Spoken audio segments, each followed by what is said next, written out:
This program contains true stories of rescues. All of the 911 calls you will hear are real. Whenever possible, the actual people involved have helped us reconstruct the events as they happened. Police department.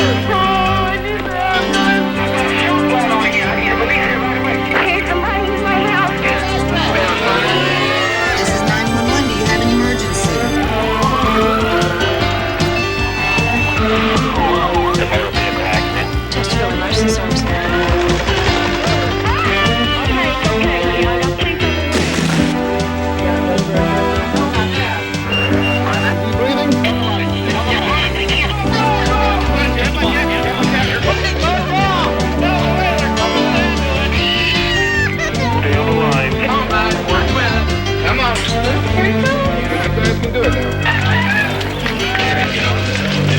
They're in good hands here.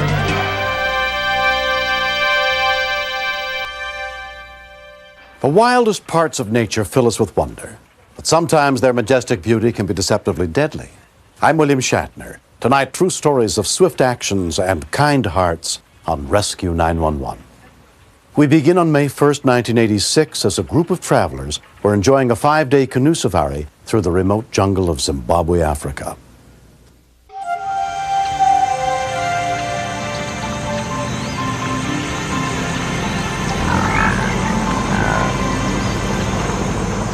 The plan was to paddle an 80-mile stretch of the Zambezi River.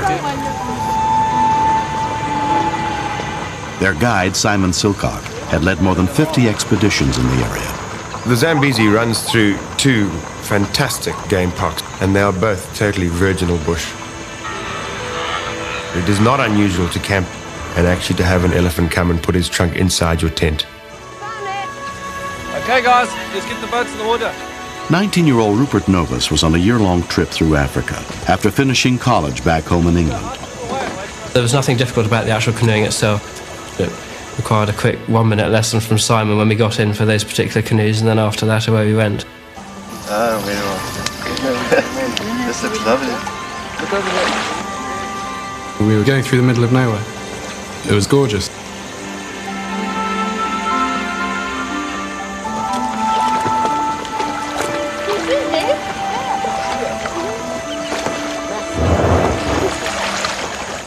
Kenyan-born Alexander Shaw was sharing a canoe with Rupert, his good friend from school. The hippos were basically the main danger, so it was very much a question of trying to steer clear of them. In front. We did see some crocs, but they weren't any danger to us because they'd run a mile as soon as we canoed anywhere near them. You always kept at the same spot. During dusk, and as the sun's going down, you get all the river noises.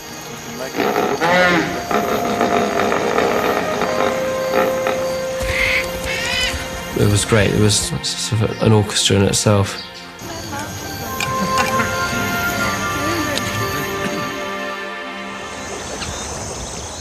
On their 5th and final day on the water, they still had 4 hours of paddling ahead of them. The heat is unbearable. South African Hugh Lloyd and his 13-year-old son Jeremy were two of the other travelers on the safari. Let's have a swim now. What do you say? Yeah. That'll be. We did swim to cool off 1 or 2 times a day, but the places were carefully chosen. We all need a swim, but we can't take a chance here. The water would have to be very, very clear and shallow enough to see your toenails. Swimming in deep water in the Zambezi is absolutely crazy. It's the same as swimming in shark-infested water. It had rained a lot and turned the water very brown. Hey Simon, can we please go for a swim? The water's shallow. It was only at 3 o'clock that I found a place that I considered to be safe enough. Okay guys, we're okay here, we can swim. Yeah. Excuse me. This way. Alice. Simon. Right, Simon.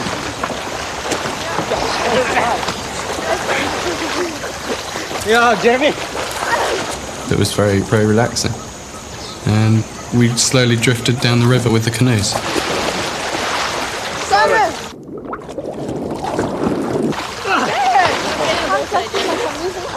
As we floated, it started to get a little bit deeper. The guide suggested that we should get back into the canoes. I'll go with you, ladies. All right. Yes. Here we go. Yeah. Okay. He's on this. Back in the boat. Jeremy suddenly just disappeared, like a fishing float going down. The water was calm on top. We didn't know what had happened to him at all. Get him! Before we could get there, he was pulled back underneath. We then realised that there was something very, very badly wrong. When we continued, We couldn't see what was going on underneath. We were just feeling around with our arms. Alex then got pulled underneath. Rescue 911. Sponsored by Kmart. Brand names, low prices, the latest fashions. Kmart. Is this place great or what?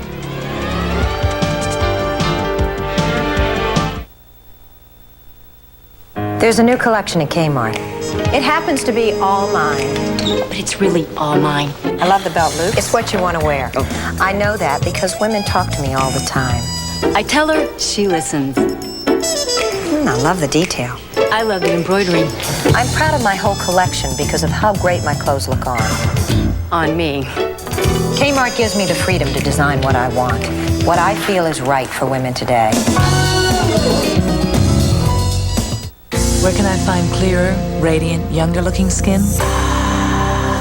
Right beneath the skin I have. Introducing a new dual-action hydroxy complex. Hydroxy Renewal Cream from Oil of Olay. Action 1 exfoliates dull, dry, older surface skin. Action 2 nourishes with Olay moisture, improving clarity, reducing the look of fine wrinkle lines. Younger-looking skin isn't hard to find. You just have to know where to look. Oil of Olay Hydroxy Renewal Cream. This Goodyear Aqua Tread pumps away over a gallon of water every second with its Deep Groove Aqua Channel. That's 396 gallons per mile. Think about it. The all-season Aqua Tread, only from Goodyear. Dad, Mom and I left you this sandwich. Best Foods real mayonnaise makes an ordinary sandwich so delicious. Nobody can resist it. We left you this banana. Bring out the best foods and bring out the best. There was only one road in, and one word of advice. Make it before the snow comes, or you might not make it at all. But at the end of that road was California, where grapes grew as big as your fist, and trees touched the clouds. There are over 4 million miles of roads in Alamo territory, and every day with every car nationwide, only Alamo gives you all those miles for free, including one California road you should still get down before the snow comes.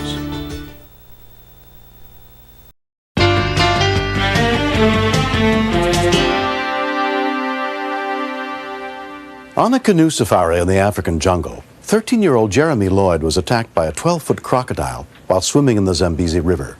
Another member of his group, Rupert Novus, had been close by when he saw the boy disappear from view.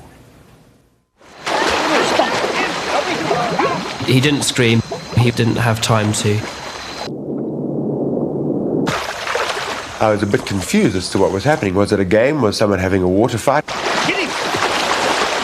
We couldn't see what was going on underneath. We were just feeling around with our arms. Alex then got pulled underneath.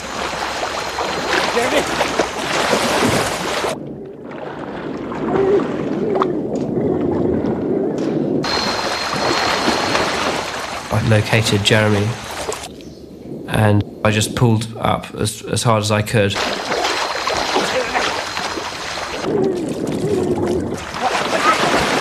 Fortunately, he was released. I could feel the crocodile between our legs.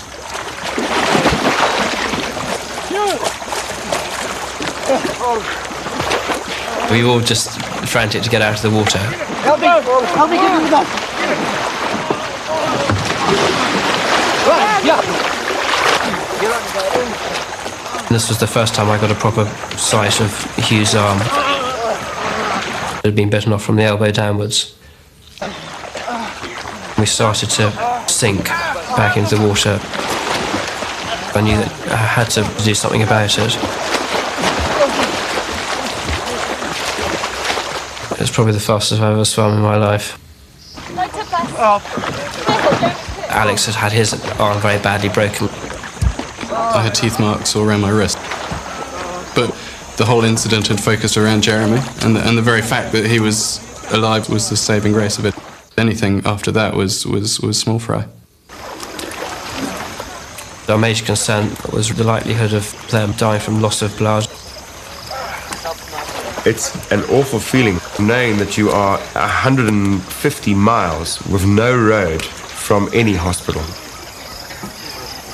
Hugh's arm was obviously the most serious, but he acted with incredible calmness.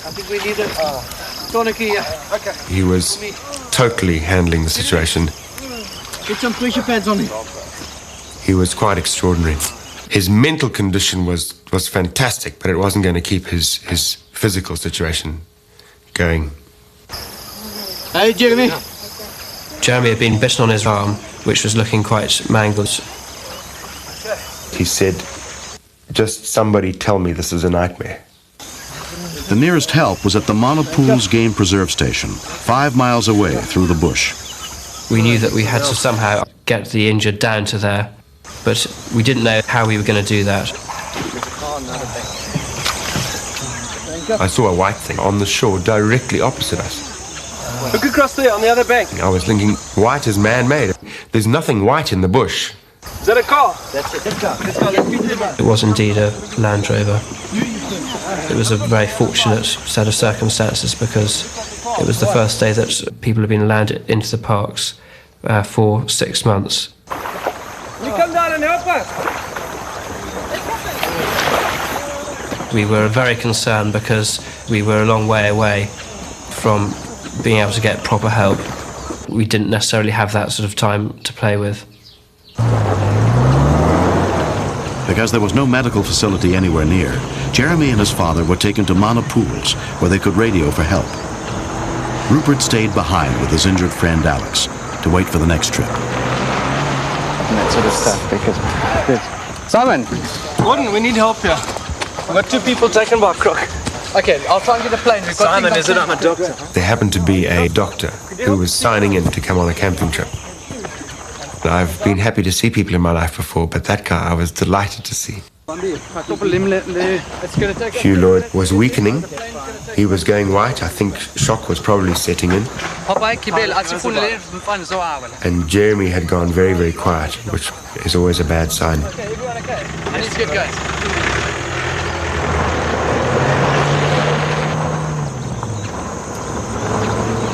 A bush pilot who'd heard about their situation volunteered to pick up the wounded at a nearby clearing for transport to the hospital.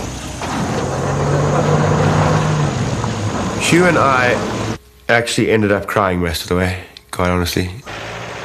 I remember him just saying, I'm sorry this has happened, I'm sorry this has happened. But of course I've had to live with a certain amount of guilt because it should never have happened.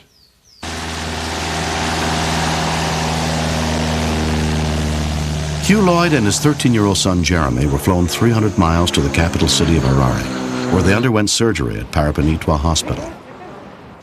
Gillian Lloyd could not get a visa to come and see her husband and son until 2 days later. By the time I saw him, Hugh was a lot stronger. But Jeremy was running a dangerously high temperature, and he was in a great deal of pain. The orthopedic specialist had said that I had to try and picture a bag of confetti, and that's what the bones in Jeremy's arm looked like, because the crocodile had chewed it to tiny little fragments. After 10 days, Jeremy and his father were transferred to Morningside Hospital in their hometown of Johannesburg, South Africa, where they underwent further surgery. What sort of use will he have? Dr. Diamond said that I was to be prepared for the fact that Jeremy would never move his arm more than 2 degrees either way. It was completely and utterly fixed in a right angle. I was just very grateful that they were still alive. Firstly, he's definitely not going to use his arm. 7 years have passed since the incident. Jeremy and Hugh have long since learned to cope with their physical limitations. Did you make on the last hole? You sank it in for 5. It's not so good. Remember, the first most difficult thing to do was learning how to pull your trousers up without them falling down. And then how do you wrap a bath towel around you after you've been in a shower? When I kind of finally accepted that I was a one-armed person, not a two-armed person with one arm missing, I quickly learned that I could do everything I'd ever done. For quite a while. My whole life became centered around my arm, which is very annoying. And I was getting frustrated because I was thinking this damn arm just won't move. No. He used to spend hours at the physiotherapist despite tremendous pain. And he now can extend the arm more than 80 degrees. Yeah. Well, you can't complain. It's on. When I was taken, I didn't even know it was a crocodile. The water was just rushing past me. There's no way I could breathe. But by that time, my father was next to it, and he punched it to make it let me go. If it hadn't been for him, then I would have died. I have no regrets. Absolutely none whatsoever.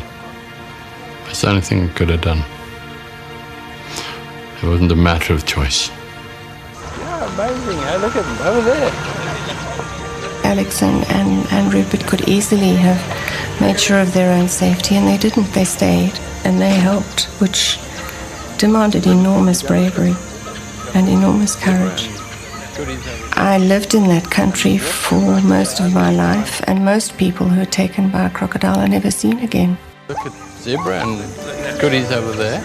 It certainly does teach a lesson, but a lesson that has been learnt before, which is that you have to treat nature with extreme caution and utmost respect. I'm grateful for the fact that at the end of the day we're all here and we're all alive to be able to talk about it. It's quite amazing.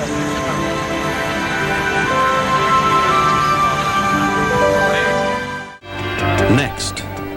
He was married, he had a child, he had one on the way. I kept thinking of the fact that a police officer is not supposed to die this way.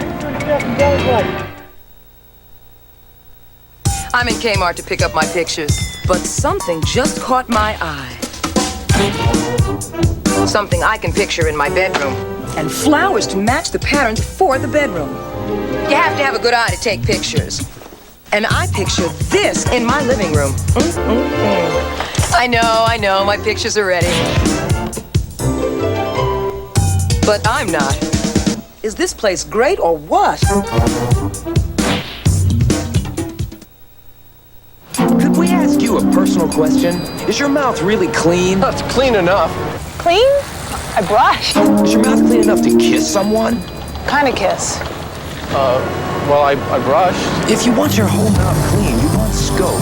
Because while brushing cleans teeth, Scope gets to the hard-to-reach places to kill millions more germs than brushing alone, and leaves your whole mouth feeling cleaner. Scope Clean is kissably clean, the best kind of clean your mouth can be. A mature look at breakfast. Hold on there, Hotfoot. You gotta eat. I'm waiting. Always bolting out without breakfast? Will you relax? How about trying the big, ripe, sweet taste of Kellogg's Cherry Pop-Tarts? The nectar of the gods. Hot and fast from the toaster. We love cherries. Listen to the voice of maturity. They're good. Isn't that better? Real good, real fast. Life is just a bowl of cherries. But skipping breakfast is the pits. It has an advanced independent suspension, but it's not a Porsche. It boasts luxurious amenities, but it's not a Mercedes. It's cloaked in a sleek body, but it's not a Lexus. It is the all-new Nissan 240SX, the affordable luxury coupe.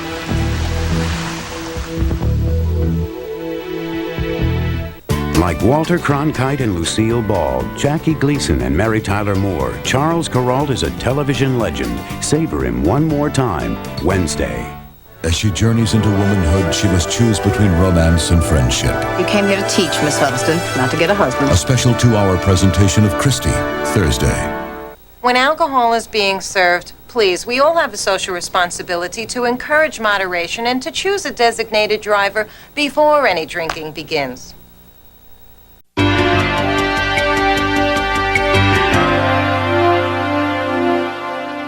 For emergency workers, the tragedies they experience on the job have a way of spreading out and darkening their whole lives. More and more police and fire departments are responding by using psychological debriefing sessions to help their people cope with the extreme emotional stress of their work. In Austin, Texas, many rescue workers are still haunted by an incident that took place on the night of April 2nd, 1993, when Police Sergeant Don McDavid was the shift commander on duty. And I think part of the major issue I had to take care of was the feelings of frustration because I could do nothing. I could do nothing. It's affected me worse than most incidents that have occurred on duty in my life. What actually took place was that Keith got behind this vehicle for a traffic violation.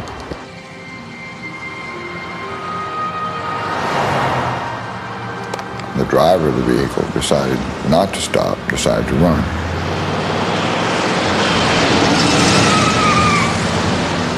22-year-old Keith Sheffield had been a police officer for less than 7 months. He was married, he had a child, he had one on the way.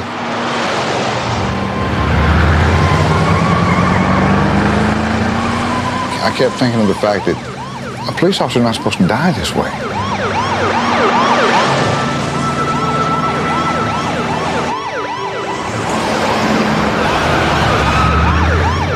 To this day, I can still hear him scream. And it is something that you hear, you'll never forget.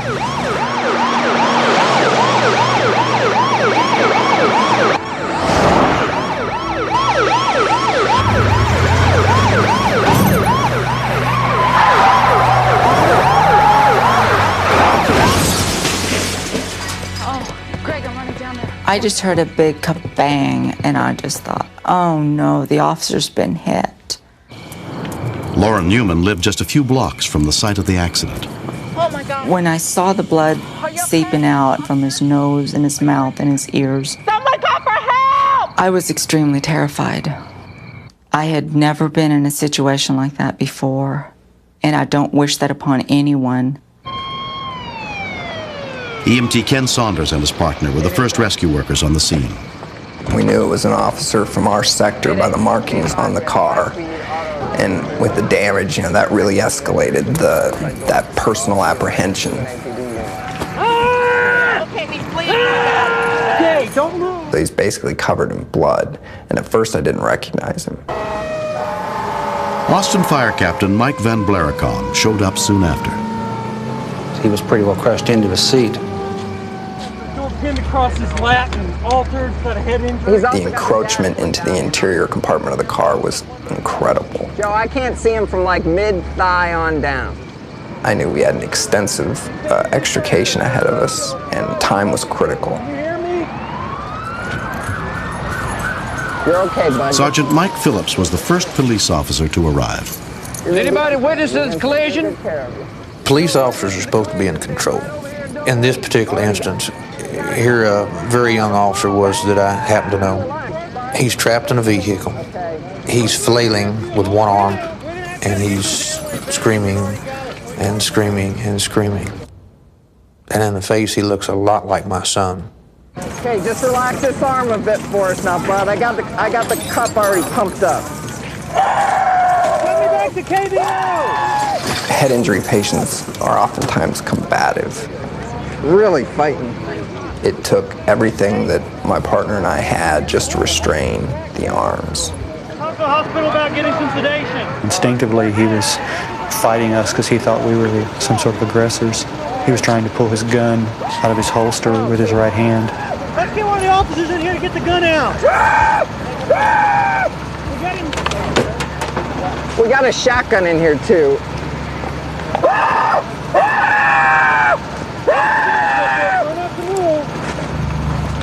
Got it.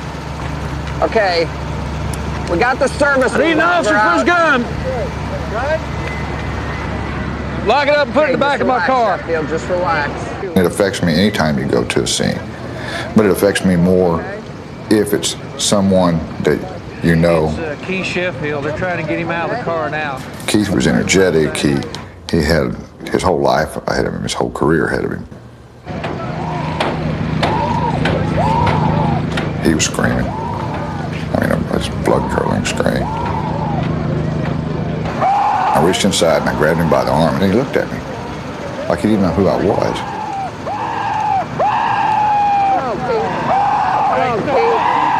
Just relax, bud. I didn't think he would live to get to the hospital.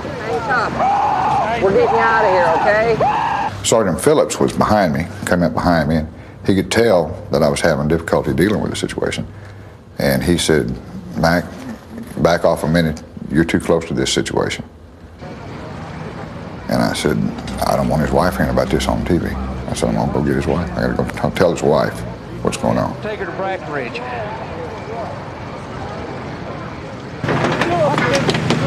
Can I get back in? Everybody stand back. Relax, Sheffield. Don't move. Hang on, buddy. Monitor shows about a rate of about 100. Well, we got enough room. He's not a problem underneath. It's just from the side. They just opened it up like an old rusty can. And then and only then were they able to free his legs and feet. You okay? Everybody? After more than 40 minutes, Keith's body was finally lifted free of the wreckage. That's good stuff. Those firefighters and those EMS techs that night, they were going to get that boy out of that car alive, whatever it took.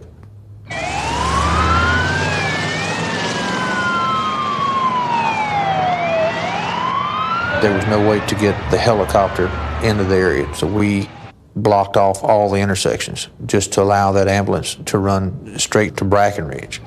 Can I help you guys with anything? At Brackenridge Hospital, Keith was examined by emergency physician Sean Wasmuth. 40% of severe head injury patients, like Officer Sheffield, die. The remaining that survive often about half have permanent disabilities. Dawn brought Keith's wife, Dusty, who was 7 months pregnant, to the hospital. I didn't go into details. I didn't know at that point whether he was still alive or not.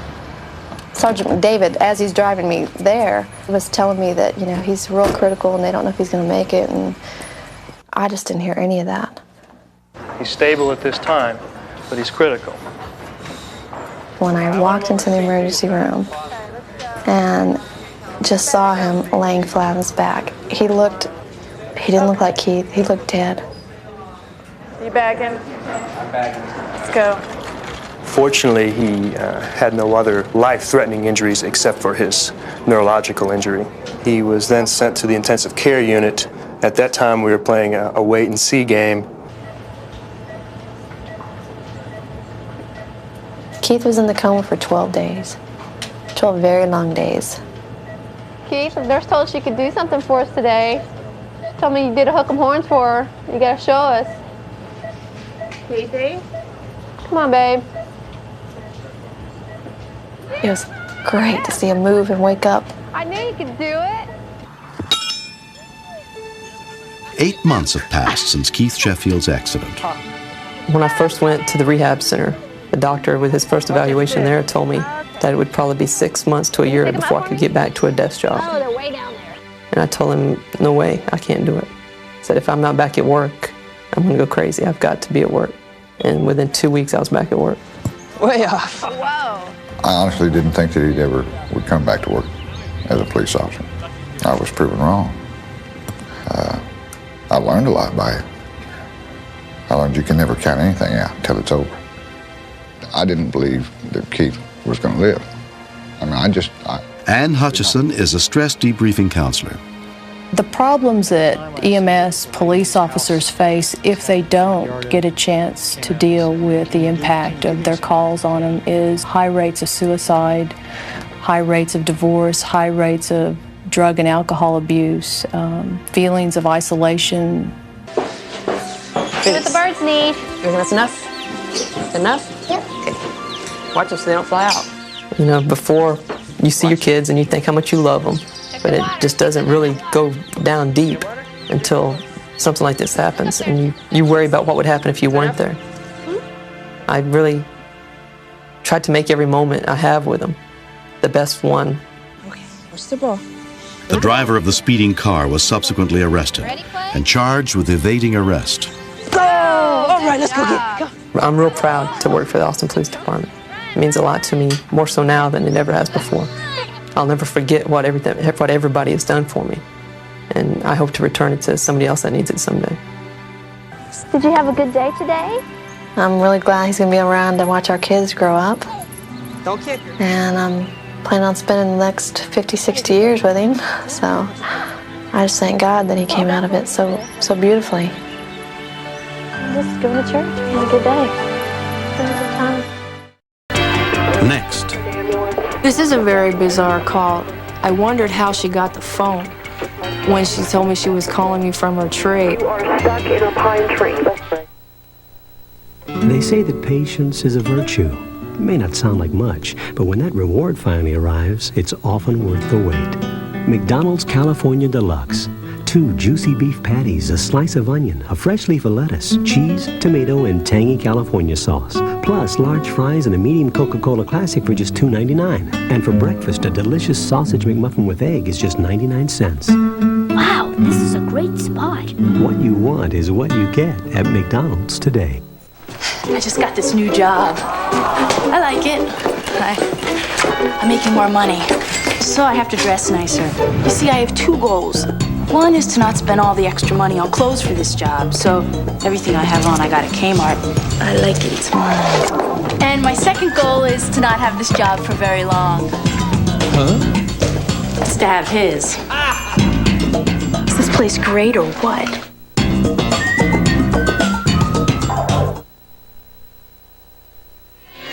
Rescue 911 will continue. Next, the dramatic conclusion of one woman's unforgettable story. I want to go hunting with my dad. As a mother, she will learn to fight for her family. I'm just trying to save you, son. As a wife, she will discover her husband's greatest secret. What are you buying guns for? I got a right to know. Don't you question my judgment. As a woman, she will make the most painful decision of her life. You abandoning your baby? I ain't got you this far to see you do this mess. The stunning conclusion, oldest living Confederate widow tells all, next. This is CBS. Going, dark, cold. Presenting Scotty's Family Size. Let me blot my lips. This movie is so sad. With more tissues for about the same price as the other leading brands, Scotty's Family Size, I gotta sneeze, is the best tissue value. Here you go. Thanks. Going.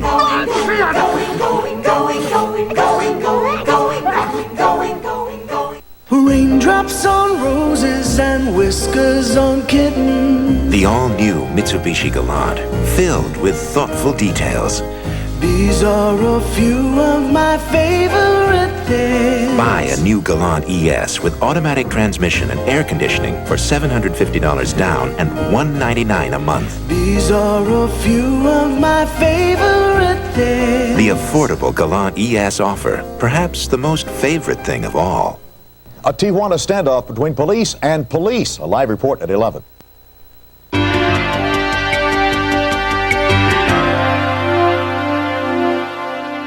Through children's eyes, the world looks much different than it does to an adult. They may not see the dangers and things we clearly recognize as threatening.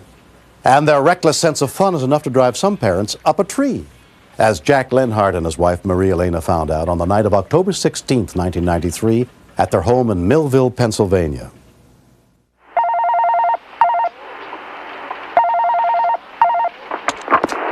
Police, fire, and ambulance.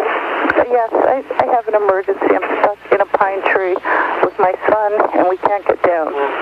You are stuck in a pine tree? That's right. Where are you calling me from? Millville. Wendy Kelly had been a Columbia County dispatcher for 2 years. She told me she's stuck in her tree. This is a very bizarre call. Are you stuck in your car in the tree? No, my son climbed the tree when my husband turned his back for 1 second. I climbed up to grab him, and we can't get down. I can't safely climb down the tree with a 4-year-old. Okay. I'm just trying to understand and make sure there wasn't an accident. No. Tree. No. Okay, are you safe at the moment? If I don't move, yeah. Okay. I wondered how she got the phone when she told me she was calling me from her tree. My husband threw me the phone. I was able to get that, but there's no way I can safely hand down my son. There's no way I can budge with him or I'm going to drop him. To find out that he threw the phone up to her was probably the most humorous part of it all. Okay. Is either your son or yourself hurt? No. All right, I'll send the fire department out to you. Thank you. Sure. Bye. I was embarrassed by the thought of calling 911. I said they plastered that all over the front pages. I realized that it was bizarre. What we got? My wife and son are stuck up in the pine tree. Which one? But I didn't care. I knew we had to get down. Jerry Wright, Assistant Chief of the Melville Volunteer Fire Department, was the first rescue worker on the scene. Sure enough, they looked like a couple little koala bears up in the top of this tree. Right up here. You never really think about rescuing someone out of a tree when they had climbed up into it. Columbia County Chief 230B, be advised there are power lines very close to this tree. Additional volunteer rescue workers continue to arrive, including firefighter Dennis Fisher. It's unreal that a 4-year-old child would climb to the top of a pine tree that's approximately 25 to 30 feet tall. The firefighters started climbing the tree. The first one broke branches.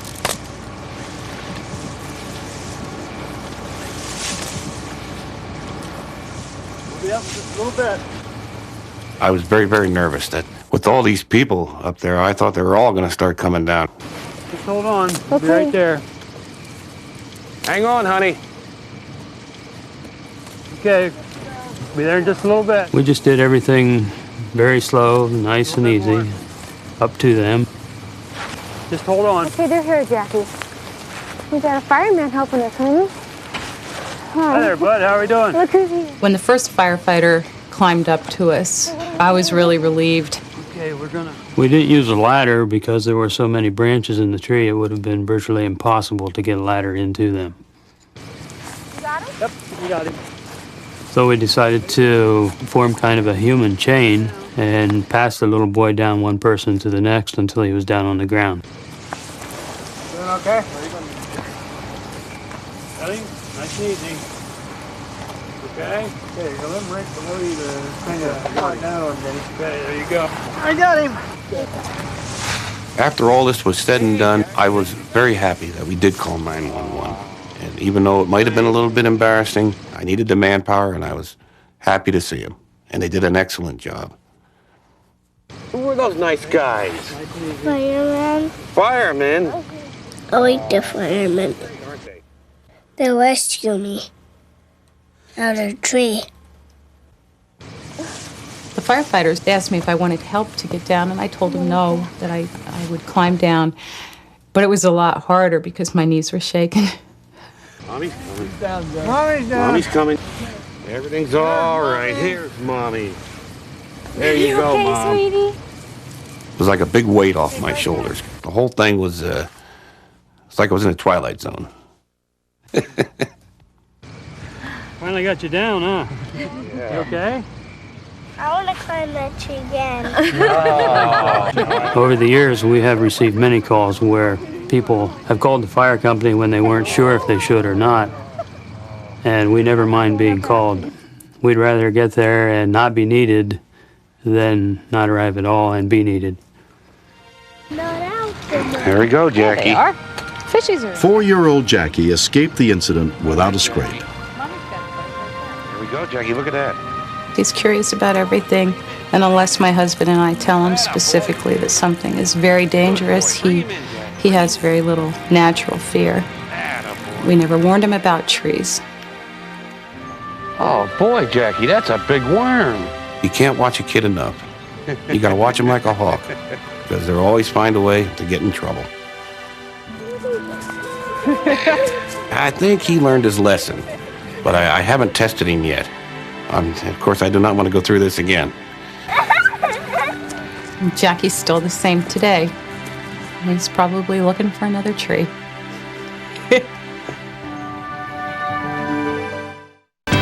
Next. You want to say it's going to be okay. Mom or Dad will take care of it. But Dad couldn't take care of this. There's nothing I could do. It was in the hands of God. So I'm at the dentist, and he's about to squirt cold water into my mouth. I said, careful. He said, Al, your teeth are sensitive. There's a new toothpaste for that. I said, yeah, but he said, no. I mean, really new. Introducing Sensitivity Protection Crest. It's clinically proven to help insulate sensitive teeth and also gives you the cavity protection of Crest, the dentist's choice. So I use Crest all the time. Call me insensitive. I can take it. A sensitive choice from the dentist's choice for fighting cavities. There are lots of firsts in life where First Interstate Bank just can't help you. But there are firsts where First Interstate can be a big help, like helping you fulfill a dream. Then we'll do everything possible to make it come true. And because there's so many times when no one can help you, when it comes to banking, come to First Interstate Bank and we'll go out of our way to help you, as long as we can. Staying ahead of the game. It's what we all strive to do. Whether we're building our lives, building our futures, or building trucks. At Ford, staying ahead means the most powerful diesel pickup engine ever, the new Power Stroke Turbo Diesel. It means giving you the comfort of a new standard airbag, and it means realizing it's the hard work that offers the sweetest rewards. Ford F-Series, the best never rest. One word for the new Whopper Jr. at Burger King is bigger. 50% bigger. One more thing, it's now just 99 cents every day. The new 99-cent Whopper Jr. at Burger King. We may not be the world's #1 fast food place. It just tastes that way. Isn't it odd how something so wet can make your scalp dry? That's why there's new Finesse for dry scalp. Shampoo and conditioner that replenish your scalp's natural moisture and still give you beautiful hair. Finesse. It's the #1 recommendation of doctors. Doctors have prescribed Monistat for years. The #1 choice of women. It's what I used whenever I had a yeast infection. Monistat 7 cream starts to soothe on contact and cures yeast infections fast. And now it's available in improved disposable cardboard applicators. Monistat works. It's the cure I trust. There are other creams. My doctor said Monistat is still the right cure for me. That's all I had to hear. Monistat, the #1 choice of women, the #1 recommendation of doctors. Saturday. What we need here is a mayor. I nominate Dr. Mike.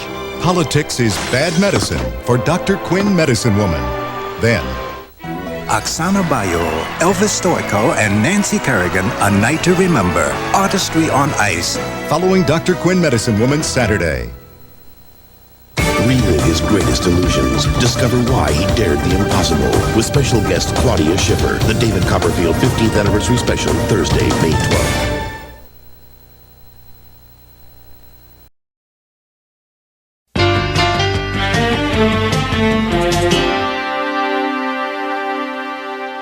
On March 14, 1992, two of the top college hockey teams faced off in Plattsburgh, New York, for a chance to advance to the NCAA finals and compete for the national championship. But for one player's family, the game took on a much greater meaning when they found themselves with a lot more than a championship at stake. Some of the footage in the story was taped as the events unfolded.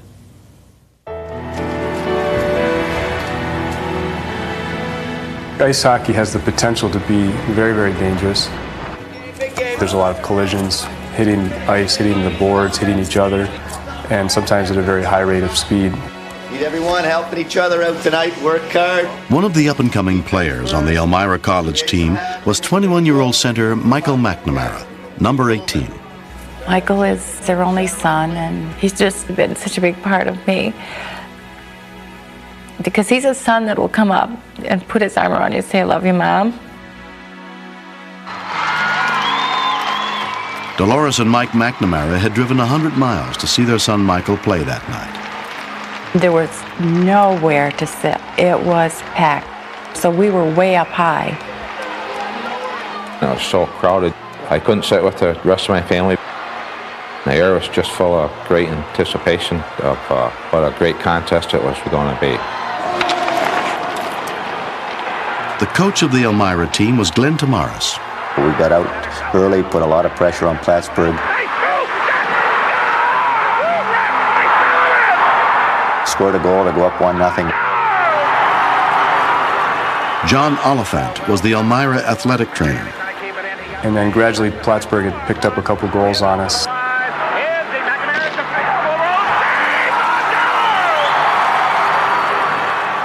And the score was 3-1. Michael was coming out of the defensive zone. His teammate passed the puck to him.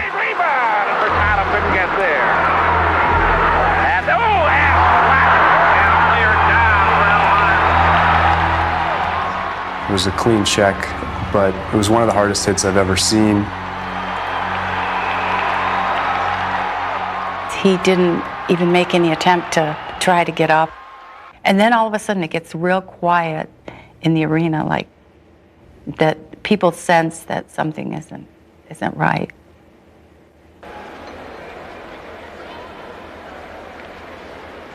His eyes were open, but he was completely unconscious. It was a very blank stare. He started to go into seizures and his whole body was convulsing.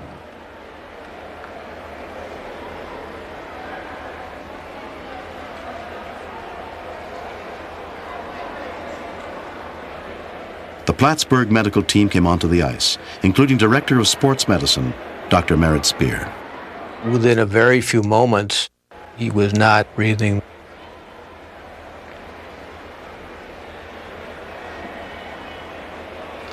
I attempted a couple of breaths into his mouth.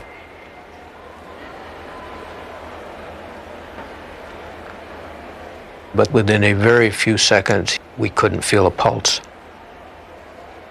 That's when CPR was started in full.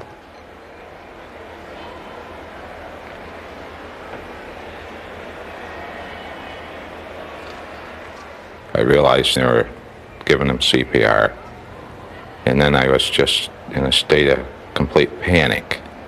I started thinking, I've lost one of my children.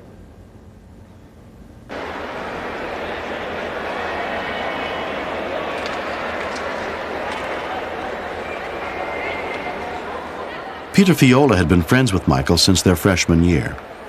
Most of the guys stayed on the bench. Everybody became very, very scared. More than one person was crying, and I don't think anybody knew if we would ever see Michael again.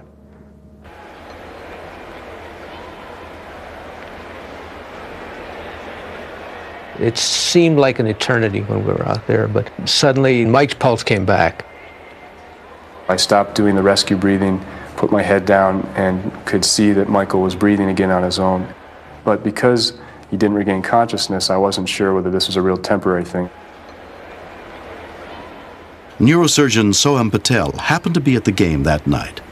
The way he fell and bounced his head on the ice like a soccer ball. As a physician, I thought that we were really facing a life-threatening situation. And as a hockey parent, I could see that it could have been my boy, my son.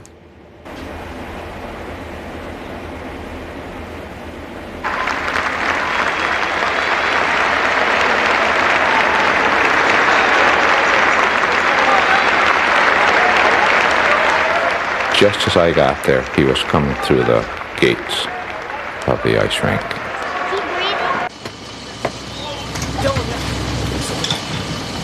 You want to hold him, and you want to say, it's going to be okay. Mom or Dad will take care of it. Hang in there, Mom. But Dad couldn't take care of this. There's nothing I could do. It was in the hands of God.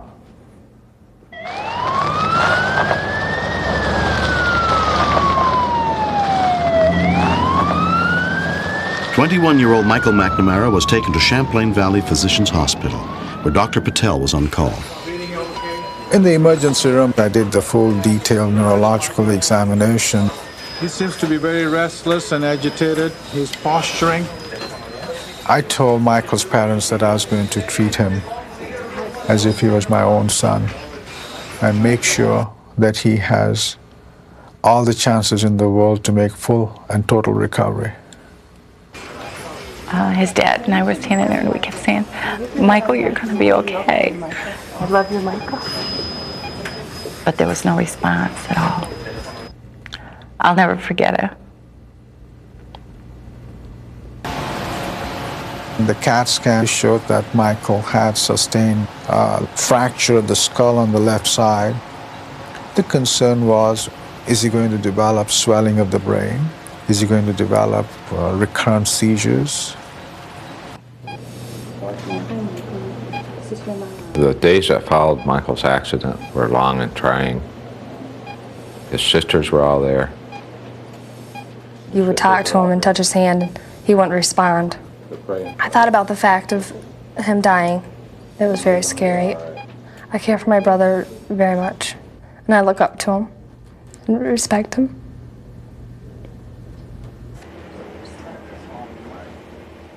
After a couple days, I started facing the reality that he may never wake up. And I just said, if Michael just turns out of this so that I can set him in a rowboat and set him up and take him fishing, I'd be very happy. One thing that did encourage me was when I would go in there, Michael's heart rate would start to race. So I sort of said, well, jeepers, Michael knows I'm in here. Very early on the morning of Michael's 5th day in a coma, his father went in to see him. The minute I walked into the room and I said, good morning, his eyes just opened right up. Think you could open your eyes up for him? We really all got excited, and it was like a celebration. It was so exciting. Within 6 months, Michael had made a complete recovery.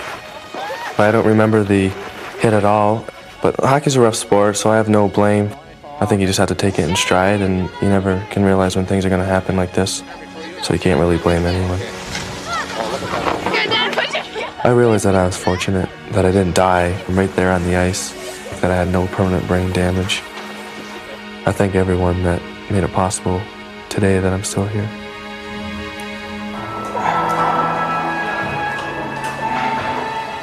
Michael worked very hard to get himself back in condition, and the first game of the next season, he was ready. I feel very fortunate. The doctors gave me permission to go back and play. Since I didn't remember any of the accident, I kind of went on playing the same way that I played before. The first time I saw him, it was scary, but then again, it was that little bit of excitement that good for you.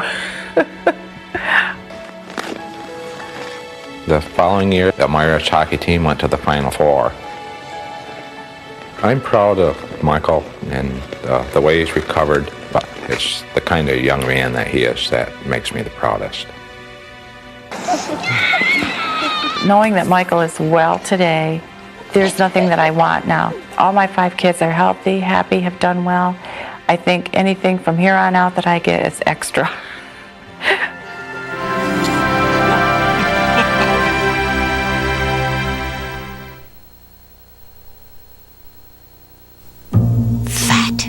For years, people have tried to hide it, stuff it, even burn it. Well, Skippy came up with a whole new idea. We cut it. Introducing new Skippy Reduced Fat Peanut Butter with 30% less fat, plus the delicious Skippy taste you crave. So now you can spread it, devour it, and just plain love it. New Skippy Reduced Fat Peanut Butter. Cut the fat, don't cut out the Skippy. Wow. The hits just keep on happening during the JCPenney Mother's Day sale. Starting with these classic numbers, now 25% off. Or these soft, relaxing favorites, 25 to 33% off. If Mom loves rock, save 30% on our gemstones. Or save 30 to 50% on these golden hits. The JCPenney Mother's Day sale. He's leading a fight to return something to schools. What is it? Here's a clue. This man wants the same thing. Eye on America tomorrow on the CBS Evening News. Next week, Dave's in L.A. with Billy Crystal, Bette Midler, Michael Keaton, Candace Bergen, and Magic Johnson. The Late Show heads to L.A. next week.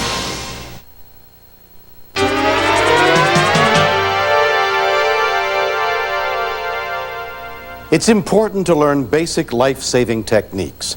Contact the American Red Cross or the American Heart Association for first aid and CPR courses available in your area. This series is dedicated to all the people who have the skill, courage, and compassion to get involved when a life is at stake. I'm William Shatner. Join us again next week for more true stories on Rescue 911.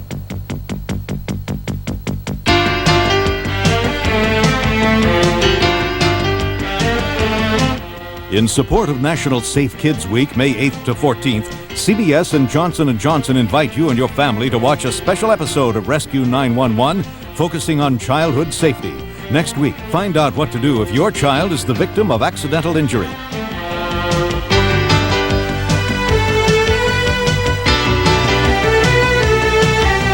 Mr. Shapiro, step out of the car, please.